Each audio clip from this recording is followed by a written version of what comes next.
Mañana de hoy tenemos un invitado especial para esta actividad académica en nuestro servicio.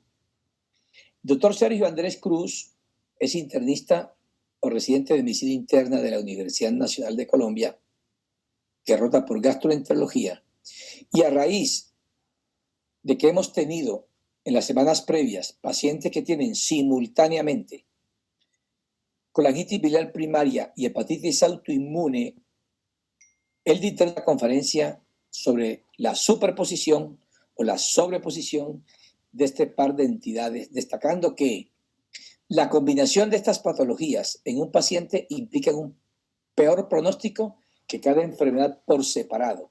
Es más frecuente la cirrosis y sus complicaciones. Y es importante también porque no hay criterios específicos para el diagnóstico. Sin embargo, hay unas recomendaciones que permiten en un paciente determinado establecer si ambas entidades están presentes, y de igual manera él tratará la forma en la cual deben tratarse estas patologías. Sergio, muy amable, muchas gracias por aceptar la invitación y puedes comenzar tu conferencia. Profe William, muchas gracias por la introducción. Como usted lo ha descrito, el día de hoy tocaremos un tema importante e interesante para el servicio de gastroenterología: síndrome de overlap de hepatitis autoinmune y colangitis biliar primaria.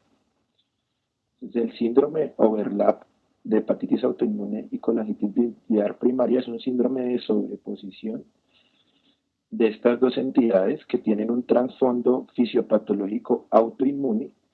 No es claro en la literatura, no hay descripciones, tenemos el mismo dilema de si fue primero el huevo o la gallina, que se presenta primero, si la hepatitis autoinmune y sobre esta aparece la colangitis biliar primaria o viceversa, o en algunos pacientes se presentan las dos al tiempo, debutan con el overlap de una vez. El síndrome tiene características clínicas de ambas patologías, de colangitis biliar primaria y de hepatitis autoinmune, y existen múltiples criterios definitorios y clasificatorios que no tienen una sensibilidad y especificidad que es 100%. El que más se acerca son los criterios de París, que pues nos muestra distintas características de hepatitis autoinmune y de colangitis biliar primaria. Estos criterios de París fueron descritos en el 98 y tienen pues la desventaja de que se requiere una biopsia hepática que cada vez entra en más desuso actualmente, ¿cierto? Entonces es importante porque hay una interfase o hay una mezcla entre los hallazgos histológicos de la hepatitis autoinmune y de la colangitis biliar primaria para poder hablar de que se presenta esta entidad. Entonces se presenta esta entidad cuando se cumplen dos de los tres criterios de cada una de las patologías. Entonces en hepatitis autoinmune, cuando la LT está por encima de 5 veces el límite normal, si la inmunoglobulina G está 2 veces por encima del límite normal, y si hay hallazgos histológicos de hepatitis autoinmune. Y la colangitis biliar primaria, cuando la fosfatasa alcalina está 2 veces por encima del límite normal, la GGT está 5 veces por encima del límite normal, la presencia de marcadores como anticuerpos antimitocondriales y la biopsia hepática que nos muestre características de colangitis biliar primaria. Los criterios de París se han descrito de una sensibilidad alta del 92%, una especificidad del 97%. Es a tener en cuenta. La epidemiología, una prevalencia de 7 al 15% en los pacientes con alguna patología hepática autoinmune. La frecuencia varía según los criterios usados. Es común en la quinta y la sexta década de la vida. La relación mujer-hombre es 8 a 1, como en la mayoría de enfermedades autoinmunes, y es más común en los pacientes hispanos. Por eso es sumamente importante discutir este tema en Colombia. La presentación clínica, uno empieza a pensar en que un paciente pueda tener este síndrome cuando tiene una presentación atípica de hepatitis autoinmune o una presentación atípica de colangitis biliar primaria sin evidencia de otras noxes. Entonces, por ejemplo, la colangitis biliar primaria con transaminasa elevada hace sospechar en este síndrome, y la hepatitis autoinmune con hallazgos de colestasis hace sospechar en el overlap. Cuando los pacientes no tienen adecuada respuesta al tratamiento, cuando hay un deterioro del perfil hepático y cuando los pacientes con enfermedad controlada entran en una alteración hepática, nos hace pensar en que el paciente pueda estar cursando con una overlap. Hasta el 2% de los pacientes con hepatitis autoinmune o con colangitis biliar primaria pueden desarrollar el síndrome de overlap. Es más común pues, en pacientes que tengan anti-DNA positivo y anticuerpos antimitocondriales positivos, y generalmente cuando el paciente cursa con una de las dos entidades, el síndrome de overlap es más común en desarrollarse en los primeros 6 años de la enfermedad. Se relaciona con diferentes enfermedades autoinmunes, como enfermedad tiroidea hasta el 18% de los casos, síndrome de Sjögren hasta el 8% de los pacientes, enfermedad celíaca 4%, psoriasis 4%, AR 4%, vitíligo 2.8% y el lupus eritematoso cístico hasta el 2.8%.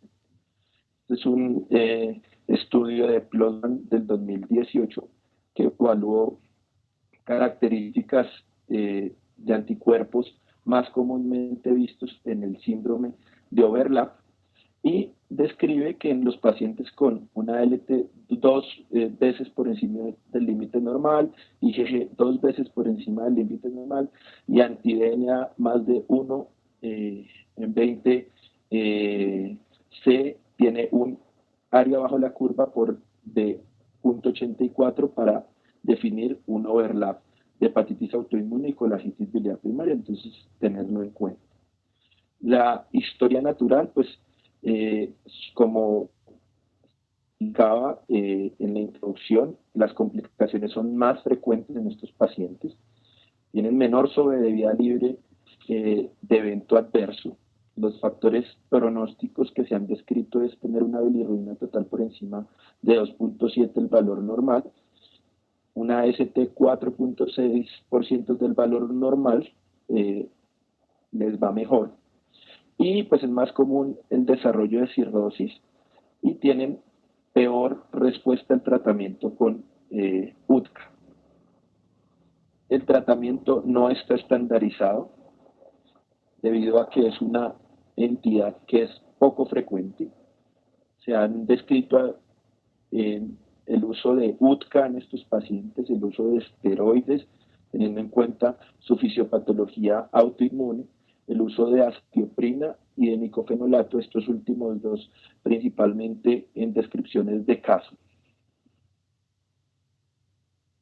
Entonces, cuando vamos a revisar estudios como metaanálisis o revisiones sistemáticas en estos pacientes, encontramos este metaanálisis descrito este año, que encontró 23 estudios que entraron dentro de la revisión sistemática, 20 estudios entraron dentro del metaanálisis y comparaba la terapia combinada, es decir, el corticoide más UTCA versus solamente UTCA. Además del corticoide también se podía usar azatioprina más UTCA y encontró que no hubo mejoría en los síntomas, no hubo mejoría en la bioquímica, no hubo mejoría en la progresión de fibrosis y no hubo mejoría en la sobrevida libre de trasplante hepático.